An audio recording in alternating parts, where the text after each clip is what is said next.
morning. I hope you all had a wonderful weekend. Weekend goes by pretty quickly, but it's cool to have you here. We're going to continue on talking about significant figures, and especially significant figures when it comes to calculations. The lab that we're going to do this week, the density lab, is a lab where we'll have lots of measurements, lots of calculations, and in those kind of labs, that's where these kind of rules become really important. And like we talked about at the end on Friday, there's basically two different things to think about when you're doing calculations with significant figures. This one up here shows the one that I think is a little bit easiest. If you're multiplying and dividing, then the numbers that you put into the multiplication or division, you look at the total number of sig figs. So like in this problem, this is a 3 sig fig number, 278, and the bottom one is a 4 sig fig number. Your answer can't have any more sig figs than the things you put in. So in this problem, because 278 is only 3 sig figs, 23.8 here would be the right answer. And again, your calculator will give you just a gazillion different numbers and stuff, but in this world of experimental science, we must cut it off at the 3 sig figs. And it's not necessarily about if it's on top or the bottom or anything like that. And again, it is for both multiplying and dividing. You always want the smallest number of sig figs to go forward. Now, the one I do want to talk about a little bit more is when you add and subtract. Now, just as an FYI, all right, people are usually pretty good about determining sig figs when you multiply and divide. But adding and subtracting is different. When you add and subtract, you must take into account the doubtful digit. And the doubtful digit of a number is literally the last number. So in this first problem, right here, it's 3.18 plus 0.01315. So the 8 is the doubtful digit in the first number, and this 5 right here, that's the doubtful digit in the second number. When you add and subtract, it's not about the total number of sig figs. It's about which one is the largest doubtful digit. And I tried to express with this little picture right here what's going on. Like in 3.18, all right, the scientist knows the 3 and the 1, and this 8 is doubtful. But we really don't know what those question marks are right there, all right? Maybe the experiment wasn't done well, maybe you could redo it, etc., but we really only have confidence in the number up to the 100th spot. And again, that's that doubtful digit. And some people might call it 3.17, others 3.19, that's okay. The doubtful digit is the one that's a little uncertain. Now that being said, the other number has a ton more precision, if you will. It goes out to the 100,000ths. And just as a reminder, I don't do a lot of this, but the first digit to the right is the tenths, and then hundredths, and then thousandths, 10,000ths, 100,000ths, etc., etc.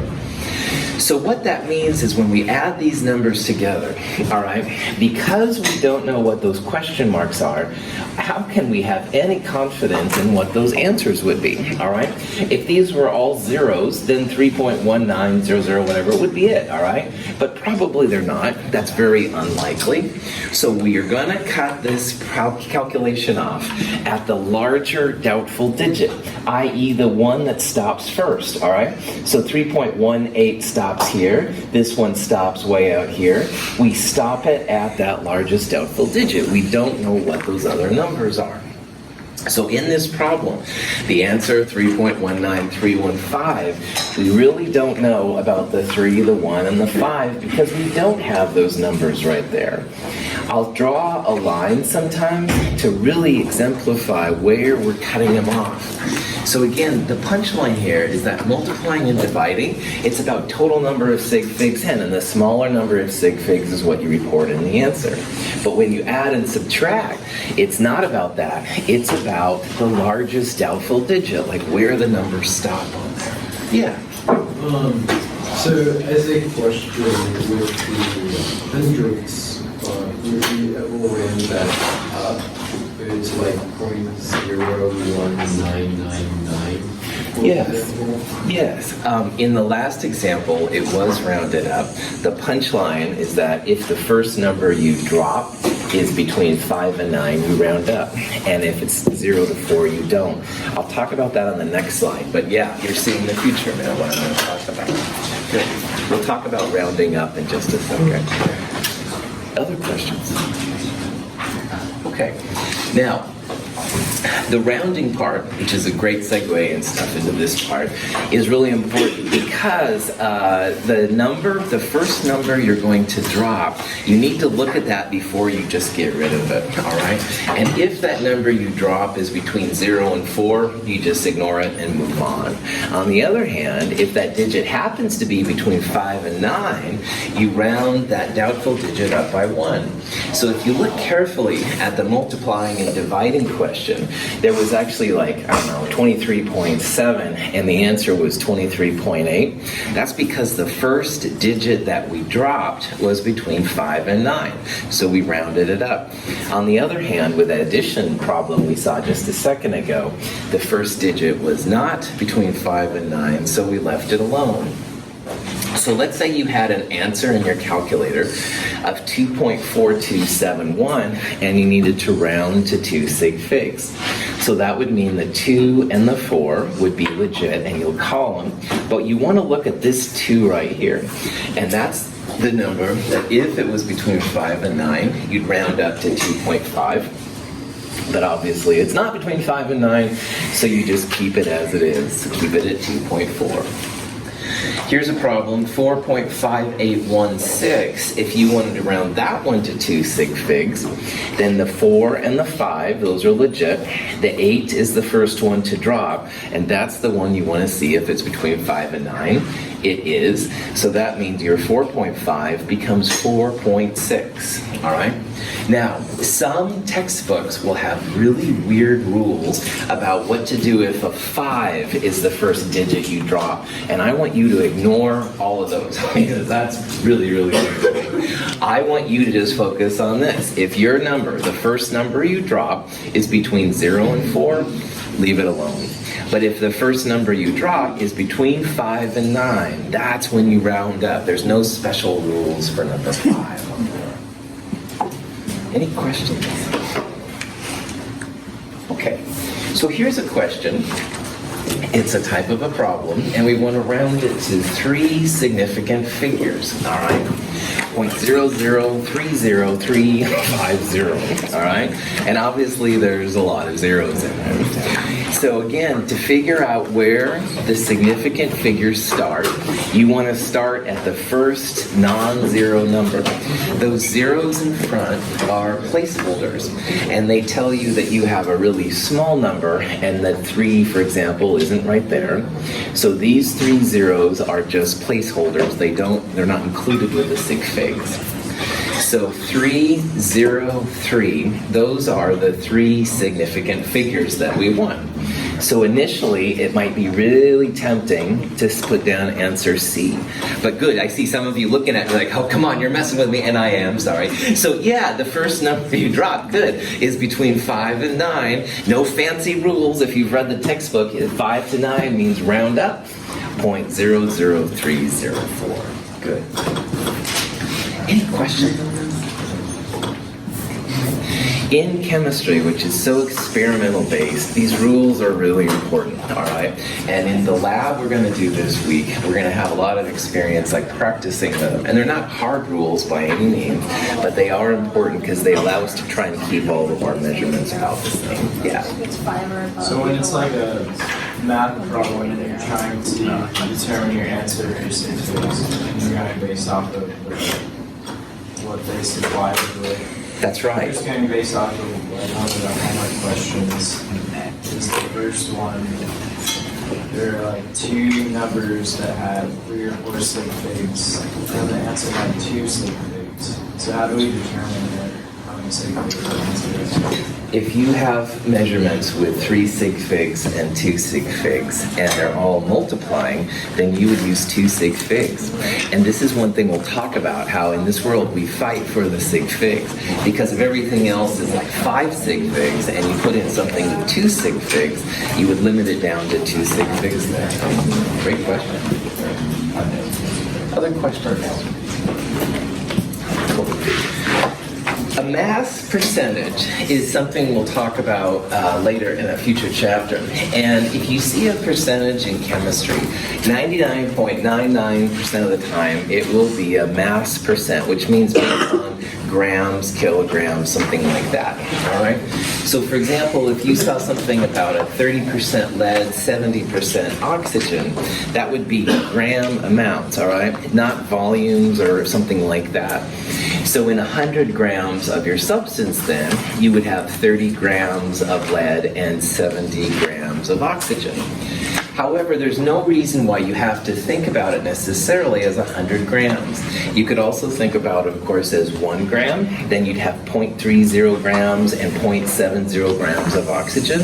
And either way is totally cool.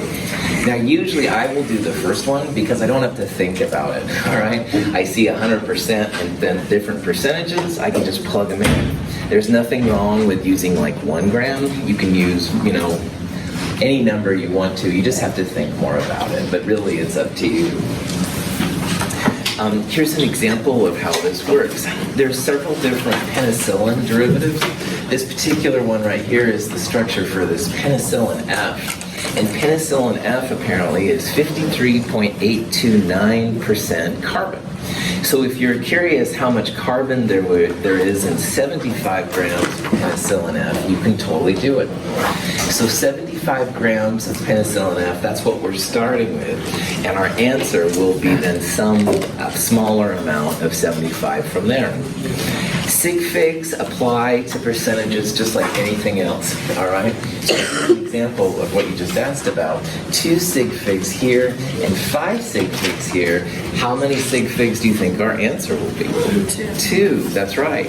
So we'll talk a lot in this class about fighting for significant figures. This beautiful, in my opinion anyway, 5 sig fig number will be ruined, if you will, by a 2 sig fig answer. It's my world. Anyway, it's pretty chill to do. In 100 grams of penicillin, you would have 53.829 grams of carbon. So what I would do in this problem is I would take that 75 and I would multiply by 53.829 and divide by 100. There's nothing wrong, though, with also taking 75, of course, and multiplying by just 0.53829. Either way is fine. You'll get the same answer. And the number that comes out is long. We've got to cut it down to 2 significant figures. Remember that if you want the 0 to be significant, you have to put a dot next to it to show other chemists that this is reasonable. So 40.37175, you would cut it off after the 0. This is not between 5 and 9, so you leave it alone. But you want to show the other scientists that this is significant. That's what the dot's for. Thanks for being patient. That's okay. Okay. I was just going to say you don't take the sig figs before you do the That's right. problem. You do it at the end. At the very end, that's right. And thank you for bringing that up too. That's right. If you have a problem, do the sig figs at the very end. That's right. Don't do them in between. That's right. You will sometimes see volume percentages. So like in 100 milliliters of HCl, maybe you have 30 milliliters of the hydrochloric acid, something like that. But they're rare, all right? And if they are going to be a volume percentage, it should be listed as such. It's not usually that. The mass percentage is going to dominate the things we're going to talk about. Cool. All right, so this is actually the end now of chapter 1, and I kind of put stupid jokes up there, which I apologize for, but I want to talk about some of the things which are available to you in this class that may or may not be helpful. There is a study guide for each of these different sections we're going to look at, and the study guides are literally like a bulleted list of what I feel are the highlights from this section. It's in the companion, all right, so you can go through and stuff, and what sometimes people will do is they just look through the bullets. I think most of them will be pretty obvious, but if there's something on there you don't recognize, that would be a good time to go back and look at your notes. There's also going to be a concept guide at the end of these sections. And a concept guide is a series of worked problems which relate to the material we're looking at. This is also in the companion. There's 2 chapter guides listed. This one is a math chapter guide. It's like an overview of math techniques. And it may or may not be helpful to you. This one would be relative to the concepts. New this quarter are these questions? Doing good? Looking at you 2 guys? Doing okay? Okay, no, that's cool, man. All right, cool. New to this section, there are 2 new places I want to kind of highlight, and I won't look at these normally, but they are available to you in the notes. One of them is just important equations, and at the end of each one of these, I tried to put down the really important parts that you should focus on. And so here's, for example, the 5 metric things I'd like you to know, and a centimeter cubed is a milliliter, and Celsius Kelvin, blah, blah, blah. Those kind of things are kind of important for this chapter. And then finally, even past this, and again, I won't talk about these most of the time, here's just some more different kind of questions. And if you can do these, you're good to go. The next slide will have the answer. All right. Now, these are all brand new. There could be typos and stuff like that, but it's another study guide and stuff for you to think about if you want. These, again, are also in your companion, so you can check them out there and see what's going on. Yeah? If there were typos, could you notify me? Please notify me and we'll go from there. I'm not saying yes or no. Sorry. Other questions? All right. Let's stop this chapter and let's go into the next one.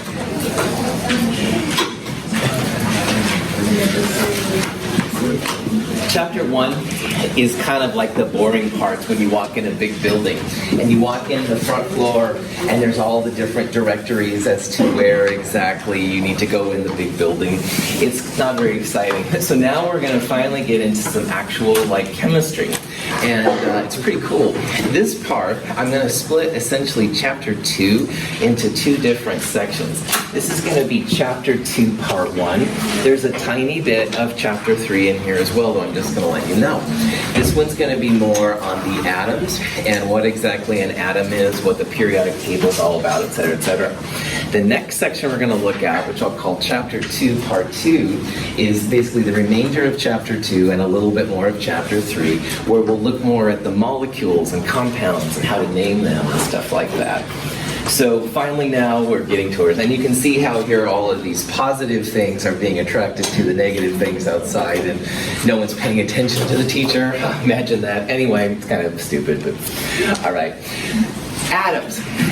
Don't trust atoms, they make up everything, is the joke, because literally everything is made of atoms. All right, it's a dumb joke. Anyway, elements are things on the periodic table, all right, and they're kind of like the letters of the alphabet.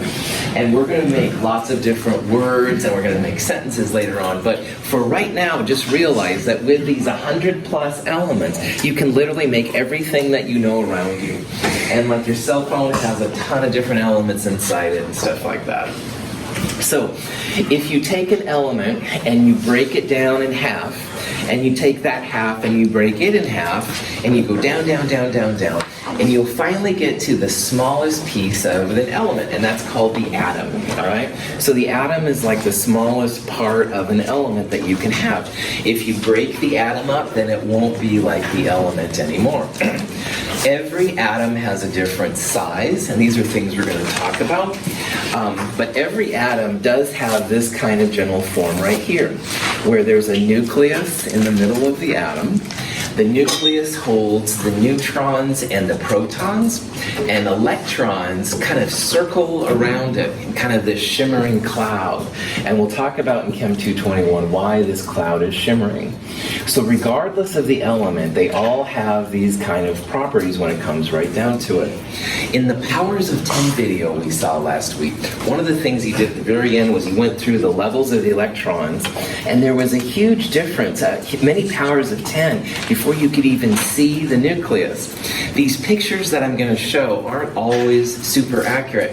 In theory, we shouldn't be able to even see the nucleus on this size. It's that small and compact.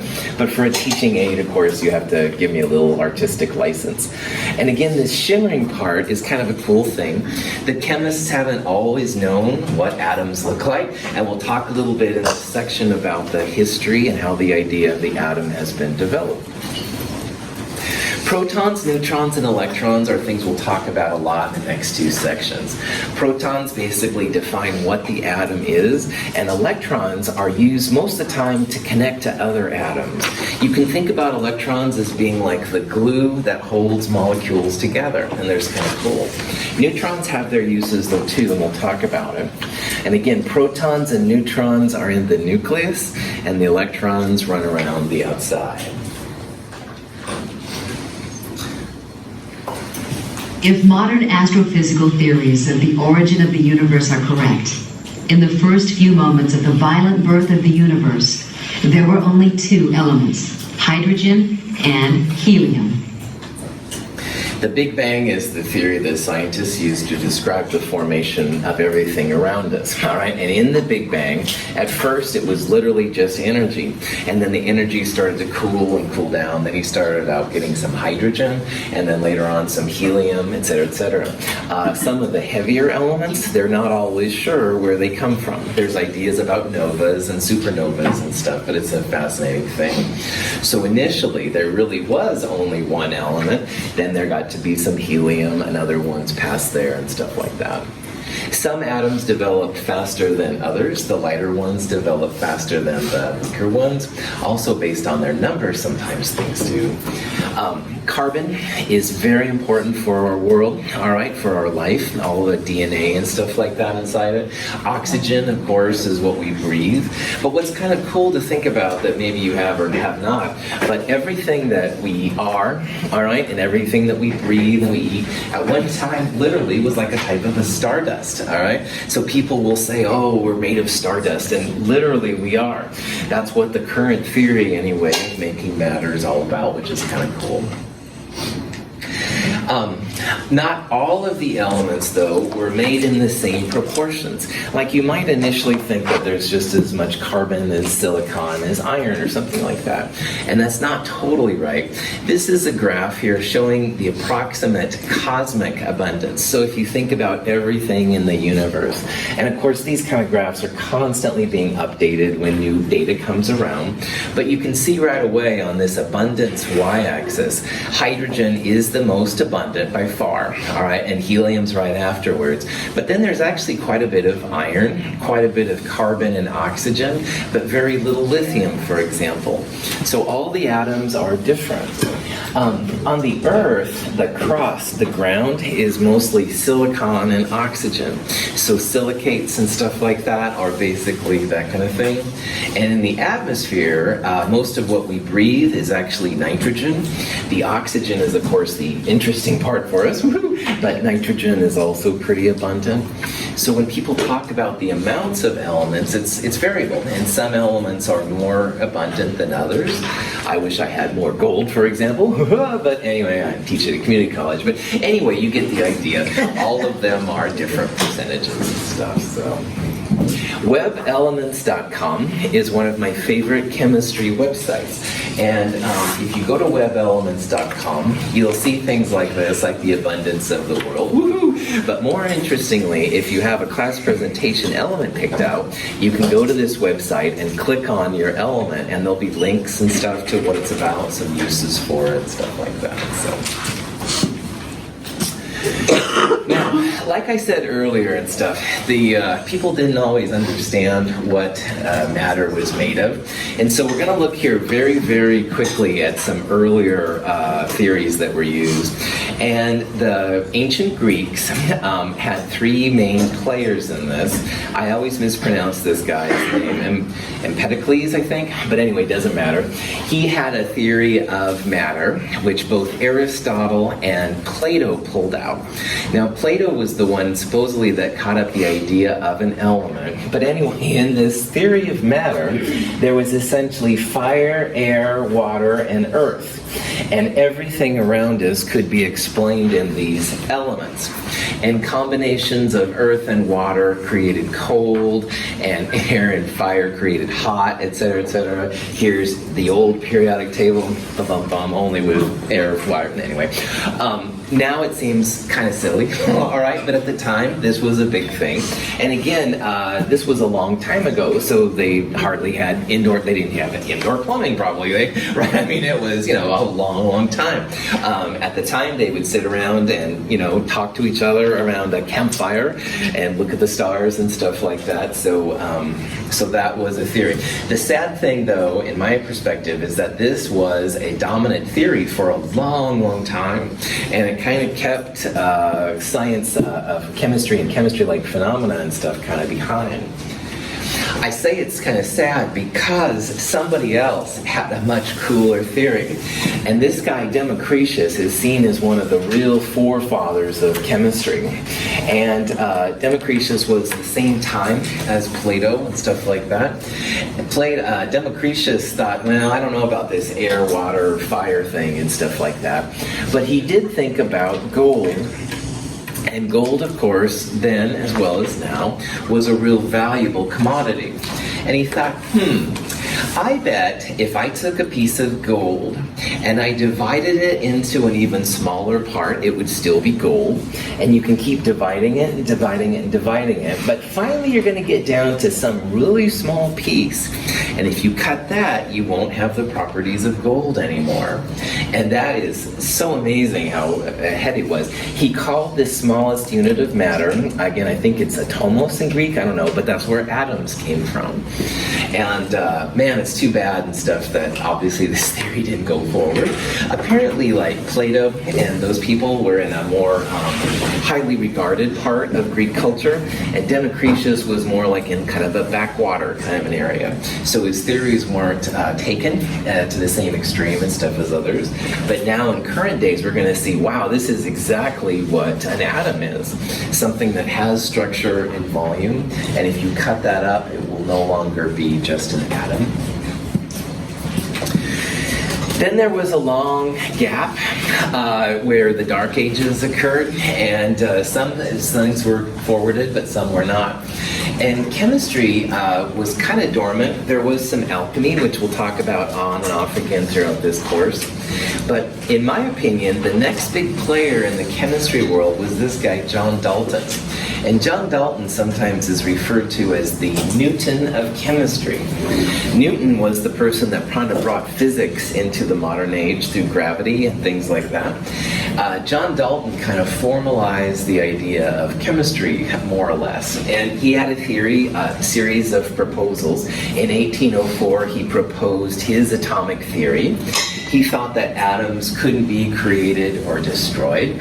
And that's not totally appropriate now because you can, but it's very difficult to destroy atoms or create them. He also had the idea that one element's atoms were different than the next element atoms. So for example, hydrogen was different than oxygen, and oxygen was different than carbon. He did propose that there must be some way that you could measure their masses, like put them on a scale. And the atomic mass unit, which is the AMU, is one way that scientists do refer to individual atom masses right now. Atomic mass unit has a lot of syllables. Sometimes that's referred to as a Dalton in Dalton's name. And the Dalton is just a freaking small amount of mass, all right? Now this is 10 to the minus 24 grams. And again, 1 gram, would probably for most substances fit on your hand pretty chill. And then you'd have 0.1, 0.01, 10 to the minus 24. It's a very, very, very small amount of mass. But if you hear people talking about things in Daltons or AMUs, they're talking about very, very, very small masses, much smaller than we could measure, say, here at Mount Hood Community College. Dalton also said that chemical change involves breaking of bonds and usually rearrangements of atoms. And this part is absolutely right. Hydrogen and oxygen combine to make water. In the process, the hydrogen and oxygen are essentially destroyed, and water is created with a new combination of atoms. This part is totally appropriate. Democritus thought that atoms had structure. Dalton kind of thought you could get down to this pinpoint kind of thing and it would no longer be around. And that hasn't played out very well either. But the thing about Dalton that is kind of cool is that he started people thinking about transformations of matter in an analytical sense, in a scientific sense, all right? And this was definitely a step forward. In the old days of alchemy and stuff, people are always obsessed with making gold or the ultimate solvent. These are actually more science-sounding postulates, if you will, so that's why he's considered to be really cool. Any questions? Maybe you can see Dalton that measurement at all. Good call. If you use it, I would absolutely give you this number. This is not a number that you'd have to use. It is like just a dimensional analysis like thing, like 1 AMU equals this much, so you could go from grams to AMUs or AMUs to grams, but not frequently, so good. An electroscope is a device used to detect electric charges. If we induce a charge in a rod and then touch it to the electroscope, the leaves in the electroscope become charged and separate. The experiment demonstrates that like charges repel one another. So Ben Franklin is actually another player in this area, and his ideas came around through the idea of electricity. And electricity is actually more important to chemistry than people might think. Ben Franklin was, of course, one of the founding fathers of the United States, but he also had some really cool things to say about this phenomena, how, for example, electricity has positive and negative charges, so opposite charges. And he saw that the opposite charges will attract and the like charges will repel. So I'll use the idea sometimes that if you have a positive and a negative, they will come together. There's like a force that brings them together. On the other hand, if you have positive and positive, they repel. Or if you have negative and negative, they repel. It's only the opposites and stuff that come together. Sometimes in this class, we'll use the idea of conserved. We'll talk about charge being conserved and mass being conserved. And that just means essentially you can't create or destroy it. So there's ways to measure charge. It's through something called a coulomb, which we'll talk about in Chem 223. You don't need to worry about that right now. You just need to know that all the charge that, at least in our world, has ever existed is here right now. And we'll rearrange it through different transformations, but it's still there. So this electricity thing actually helped to describe how atoms are put together. And we'll talk about that here in a little bit. Another thing that's interesting is this part right here, that the force of the positive, negative coming together is inversely projected to their distance. May I use you as an example? Sure. Thanks. Oh, haven't seen you in a long time. Good to see you. This is like a handshake right here, positive and negative, all right? And I'm pretty close. But if I start getting too far away, oh man, it's good to see you, good to see you. Oh, pinky's only, oh, the charge is broken. Thank you, really cheesy. As I get farther away, the attraction, our hands coming together, obviously it doesn't keep together. Force is going down as the distance goes up. So it was close, and then it gets weaker as I go far away. Now, you can get too close, and I'm not going to do this to you, but if I got right in your face and stuff, then there's that personal barrier kind of thing that gets weird. There's limits like that too, but at least in a nutshell, there's going to be some optimum distance that those positives and negatives attract. And we'll see this and stuff coming up here as we go through the course too. All right. Becquerel is another player in all this, but he comes at it from a different direction. Apparently Becquerel was kind of I want to say like a 1800s playboy kind of dude. He used to play tennis a lot and stuff, but anyway, he was a good scientist as well, and he was studying a type of uranium ore, and he also used to take photographs, and photographs at that time weren't just from your phone. They actually were used with like a silver nitrate kind of a plate. The silver nitrate we used last week in the lab, by the way. Anyway, he laid some of these uranium ores next to the plates. He went off and played tennis or whatever, and then came back, and he tried to look at his plates, and they were all exposed. Like somehow, like maybe the light had gotten in. That's what he thought at first. But then he realized, maybe it's these uranium things. So every time he placed a plate next to this uranium sample, his photographic plates were ruined, basically. And long story short, the rays that came out of the uranium are what was causing the plates to be developed, to be exposed. So the rays is what led to the idea of radioactivity. It was basically a ray emanating from a sample, and it went through lots of materials that you wouldn't think they would go through. Lots and lots of objects, the rays just went right on through them, all right? And that's kind of what we know about radiation right now. Unless you have something with a really high density, like lead or something, it's going to be really pretty hard to do. He started this, and he realized that several substances created these rays, which made the radiation. And that was a really neat thing. The radioactivity name comes from his explanation of the rays. But the person that really rocked this world was Marie Curie. And Marie Curie is, I consider her to be the Newton of radioactivity. So if John Dalton was the Newton of chemistry, because he brought all of these ideas together for chemists to think about, Marie Curie really brought all the ideas together about radiation. She studied incredible samples. She did incredible work to do it. But anyway, she realized that the substance emanating the ray of radiation were actually destroyed. The substances eventually disintegrated. So it was a transformation, all right, it was something that was actually going down. Dalton had proposed that atoms were indestructible, like you can't create or destroy them. But Marie Curie kind of knocked that out. In these rare kind of radioactive systems, the atoms were being destroyed and stuff as the rays were coming out. So she kind of then changed around the ideas that Dalton had proposed in his thing. She did a lot of work on radioactive samples, and in a nutshell then what's attributed is that these three types of radiation came out, and now they're referred to as alpha, beta, and gamma. Now, the little symbols here on the right are lowercase Greek letters, and we're going to see that scientists use Greek and other types of symbols a lot for representing these things. Alpha looks kind of like that, beta and gamma.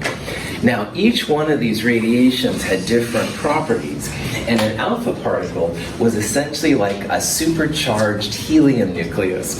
And if you've ever been to a birthday party where they had helium balloons, and you were feeling rambunctious, and you took one and it's going to suck the helium in, so you talk like Donald Duck or something, all right, that is not this kind of helium, all right? If you had an alpha source and you did that, you'd be dead, all right? So I'm going to say right away that first of all, breathing the helium may or may not be a good thing. However, alpha ray helium, stay away, all right? Be really careful of it. It's really, really bad news. It's like helium that's like so caffeinated out, it like bounces all around your body and does lots of damage. So alpha rays are really bad news. Now, beta particles are just like electrons that are also like super caffeinated, if you will. They're like running around. Sometimes electrons are good things and stuff. They can do some cool transformations. Beta particles though, wow, like be really careful, like wear your lead underwear on those kind of things, man. Beta particles also really intense. Now notice how if alpha is a helium and beta is an electron, those are both things that you can measure, like with mass. They're going to have grams, they're going to be things that you could put on a scale. You could measure with the AMUs. Gamma radiation is the third type, and that's literally like a high beam of energy. So it's like if you tried to stop it and you turn a flashlight on, well, the light gets to you. That would be that kind of radiation. There's no charge or mass on gamma radiation. It's the hardest one to figure out. Now, this word here is cation, and I'm introducing it because we'll talk about it in the next section. A cation is a positive charge system. So this isn't even like regular helium. This is a positive ion version, and that makes it honestly that much more reactive. We're going to see in a little bit that the electrons have a negative charge associated. So when you think of these radiations, each one of them is quite different. The alpha particle is fairly big in terms of radiation and positively charged. The beta particle has mass, all right, but it has a negative charge. And finally, this one, the gamma rays, man, that stuff just goes right on through you. The Hulk was supposedly, if you're a Avengers person, Hulk was supposedly from gamma radiation exposure. More often than not, the gamma radiation would kill you, honestly, but it's fun to think that maybe there could be a Hulk. Anyway, all right, prop that back on. Questions? When passed through charged plates, radioactive emissions split into 3 distinct rays. Beta rays are negatively charged. Gamma rays have no charge. Alpha rays have a positive charge. This is a way they were able to determine these types of radiation. Some elements give off all 3 types of radiation, some just one. But if you have one that does all 3, what you can do is you send the radioactive stream of particles and energy through essentially like 2 slits. They call it the double slit experiments. The reason for that is if I'm a sample, I'm releasing all that radiation all around me, above me, below me, left, right, forward, backwards. The double slit just makes like a nice stream of particles. All the rest of the stuff gets stopped by the extra, so you have a nice stream going through. So this stream right here then would have conceivably alpha, beta, and or gamma radiation. And what scientists did is they essentially put a positive and a negative plate up. So what happens then, remembering that the opposites attract, the negative charged radiation goes kind of towards the positive side. So in this case, that means it's the beta rays. Those are really nothing more than those negative electrons. On the other hand, because the helium particles, the alpha particles, are positive, they're going to be attracted to the negative side. So you see this kind of stream going that way. But the gamma particles, or gamma rays, which is more accurate, unaffected by positives and negatives, so they go straight on through. This little thing right here is like a big piece of film, and in the old days the film could be developed in a dark room, and that's kind of what they did there. And they saw these basically smudges at these 3 places right there. When it comes to health, we're going to talk more about the health of radiation in Chem 222. But for right now, I like this little picture right here. Here's a piece of paper, here's a very thin piece of lead, and here's a very thick piece of lead. And you can see how the alpha particles, they're stopped pretty easily, all right? If one of you was like, oh, Russell, you're such a jerk, and you fired your alpha radiation gun at me, probably my clothes would protect me. It doesn't take much to keep alpha particles out. If you happen to get an alpha particle in my nose or it would go in my mouth, then that would be bad news. Alpha particles in the body are rough, but usually just mellow things will protect against alpha particles. A beta radiation weapon, all right, would probably go through the clothes that you're wearing, but skin and thin parts of lead would also protect. Because a beta particle is an electron, it has mass, and like all mass, in theory, mass and mass will like reflect and stuff like that. So it takes a little bit more to stop beta than it does alpha, but usually skin's pretty good protector. But when it comes to gamma, you basically have to do 2 things. You either have to have a very thick sheet of something to protect you, all right, like sometimes the dentist for x-rays will give you like a lead kind of thing over you, that would maybe work, or better yet, you just run, because gamma rays, man, they're bad news. They pure energy, they'll go through your skin and your clothes and stuff like that. So we'll talk more about health and radiation in Chem 222, but this gives you kind of an overview. Cool. So here's a question about a type of problem you could see. We have a glass rod, all right, and we're going to rub it on silk. And if you've ever seen this before, it creates like a type of a static electricity. And the static electricity has a slight positive charge. And we're trying to figure out here which of these radiation types will be attracted to the glass rod. So remembering that the rod is positive and remembering that it's opposites that attract each other, are we going to be looking for something with a positive charge, a negative charge, charge or no charge? Negative. Negative, that's right. If our rod is positive, we want the type of radiation which has a negative charge. Does anybody remember which one of those is negative? Yeah. Good, beta, that's right, yeah. The beta charge was basically negative electrons. So in this example, we would expect the beta radiation to actually be somewhat attracted to a positive charge thing like that. Gamma radiation has no charge and no mass. That's the hard one. Alpha radiation is the positive radiation. That would probably be repelled by the positive charge. Cosmic rays are what created the Fantastic Four, if you know about silly things like this. Cosmic rays are basically highly charged particles from the sun, sources like that. It's something different. We haven't talked about that. And yeah. Questions? You don't have to like superheroes or Star Trek. Do well in my class. Go ahead. Going back to what you were talking about with the lead, so when you are in a dentist chair, is that beta particles like there? Cool. So gamma radiation, we'll talk about this at the end of the quarter, is like the most powerful form of this one. X-rays are right under it. And so most of what's in the dentist chair is going to be an X-ray source. So it's like gamma rays, just not quite as intense.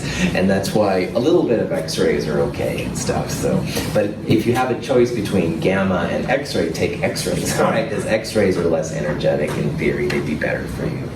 Cool. We'll talk more about X-rays and gamma rays, how they fit later on this quarter. All right. Marie Curie, just freaking awesome, so I wanted to kind of highlight her a little bit here. She discovered two elements all by herself, radium and polonium. Radium was used a lot at the turn of the 20th century, not so much now. She was working in essentially a shed outside of a university in Paris. And apparently in the summer, it got incredibly hot, and in the winter, it got incredibly cold. But this was a male-dominated time, and that's where she was regulated to. She was incredibly brilliant, and but they didn't treat her very well. She never had very good funding. So in 1919, this group, the American Association of University of Women, which still exists, by the way, they actually raised $150,000 for her to buy 1 gram of radium, and she could continue her work that way. And the sad thing is that in 1934, she died of leukemia, which is a type of a cancer. She did a lot of work with not just these radioactive sources, but also X-rays as well. They didn't understand what was happening. It's kind of sad. I love this quote: "Nothing in life is to be feared, it is only to be understood." Respect. Anyway, I think she's cool, obviously. Enough of my propaganda. Questions? Okay, good. So, long story short, the current model of the atom, which has not always been the universal one, is this model right here that we talked about earlier. And again, in the middle, the nucleus has protons and neutrons, and around it is the electrons. Neutral atoms have no positive or negative charge. And neutral atoms have equal numbers of electrons and protons. So if electrons are negative, like we talked about earlier, what do you think the charge is going to be on a proton? Positive, that's right. So protons are positive and electrons are negative. Neutrons are generally neutral. They don't have a charge. They're really small. I've talked about this many times and stuff. A teaspoon of water has 3 times as many atoms as the Atlantic Ocean has teaspoons of water.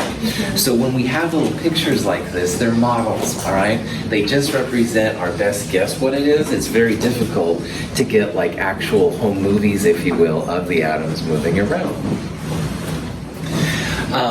If you're curious what the exact mass of a proton is, there it is.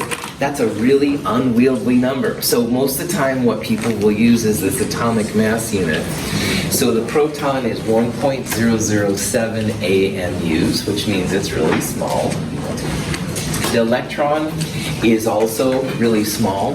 But which one is bigger? Is the proton or the electron a bigger mass? Proton, that's right. Notice here this number is much, much smaller than this number right here.